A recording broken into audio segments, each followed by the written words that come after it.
Welcome back to a Doctor's Perspective podcast. You might be saying to yourself, what is going on? A00, what now?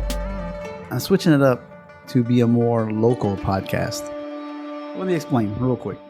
Back in 2017, I was in China and I was getting kind of lonely, if you will. But it wasn't just that. Like I came from a clinic where, every day, oh, what do you do for a living? Oh, tell me more. Oh, you have this hobby? Explain to me more. And I'd always be able to ask these questions and be real inquisitive. And really, I would learn something. Like if an Indian guy came in and said he got married, I might ask, what's unique besides henna on an Indian wedding? And then he tells me. And the next time I have a patient that is Indian and getting married, I can be like, oh, are y'all going to do X, Y, and Z? And they're like, oh my goodness, that's a way to build rapport too. But also just satisfies the deep curiosity that I have. And I missed it.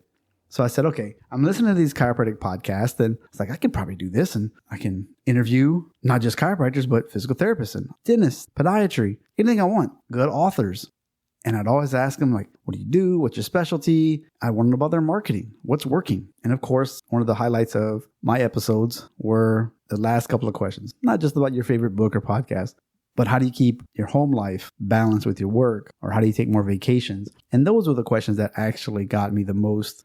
Hey, great job. That was really, no one asked that before. It made everybody kind of feel more human and like, oh, okay. So having 3 clinics presents these challenges if you're trying to actually have a family with your kids and everything else. Then it morphed into, okay, well, I also listened to a bunch of podcasts, especially when I was in China. I would walk for like an hour every day and listen to podcasts, and I would write down and take notes. And I was like, you know what? I can just take these 30-minute to 1 hour podcasts, condense them down to between 5 and 10 minutes because I'm already trying to take notes. I might as well turn these into something. So that's where the M comes in. M plus a number, the mini-sodes.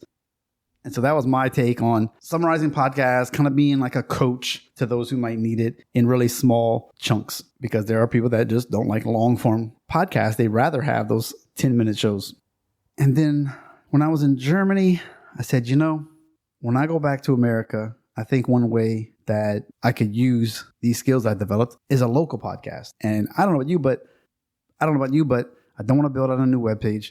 I don't want to do the whole submitting everything to Apple and Spotify and all that again and managing all of this stuff. So I said, I'm just going to pivot. I'll put A as in Acadiana, and it'll be for local people. So I'm going to interview businesses of all kind of varieties. I've got about 10 or 11 questions. More than likely, only a few of those will be asked each time. I want to keep them about 15 to 30 minutes each.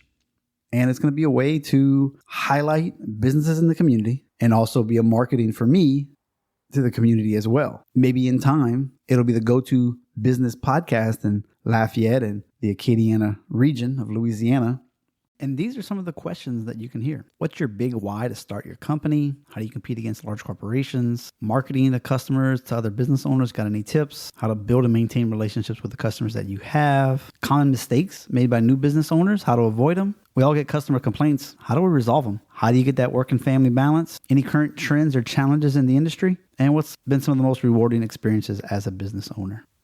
If those types of questions seem interesting to you and your local community, like your local plumber, sign maker, hairdresser, franchise owner of a restaurant potentially, and the list goes on, then you should definitely tune in to A Doctor's Perspective and listen to the A episodes for Acadiana. Bring you the local business spotlights. And just like the original podcast, one of the second goals was to try to get speaking gigs or build some kind of name authority and those types of things. So to continue that in a local way, that's great. It'll benefit my chiropractic business. It'll spotlight and highlight people in the community, businesses, and who knows where this will lead. Give it a year or two. And like I said, maybe it's one of those things where people are contacting me like, hey, can I get on the show? I've got this event coming up, which would be great. Festival International is coming out. This festival, that festival. And to be honest, I don't know about you guys, I get tired of hearing about things as a write-up in the newspaper after the fact. I understand they want to get money to advertise these events, but sometimes I'm not reading the right newspapers, I'm not hearing the right stations, I'm not seeing these events. And then when they leave, you're like, oh my goodness, I would have gone to that. I was free, didn't even know about it. And so maybe this will be a way to be proactive and getting the word out there. So that'd be kind of cool too. So that's what's going on next. So A for Acadiana, which is the region that I'm in Louisiana, is the Cajun food, Cajun culture, accordions, crawfish, the whole thing. So I look forward to all the interviews. I look forward to your feedback. 5-star reviews on your podcast app would be great. And as always, this show is going to be sponsored by Dr. Justin Trosclair of the Scoliosis Center of Louisiana and Chiropractic, taking care of all your scoliosis, neck pain, back pain, and all those types of things. Get the relief you've been looking for. I'm playing with a slogan, a motto, if you will. Give me 6 to get you fixed. It's a little tricky because you can't guarantee results, of course, and you might take more than 6 visits. But in my experience with the type of work that I do, movement-based, get some muscle work done, do some lasers, some spinal decompression table, and the special scoliosis stuff that we do here, people get results and they get it fast. Reach out. You can always DM me, 337-453-5199, drjustintrosclair.com. Other than that, I appreciate your attention on this episode 0. We got 5 episodes coming out in the next month. Y'all have a great day. The show notes on this page can be found at adoctorsperspective.net/A00.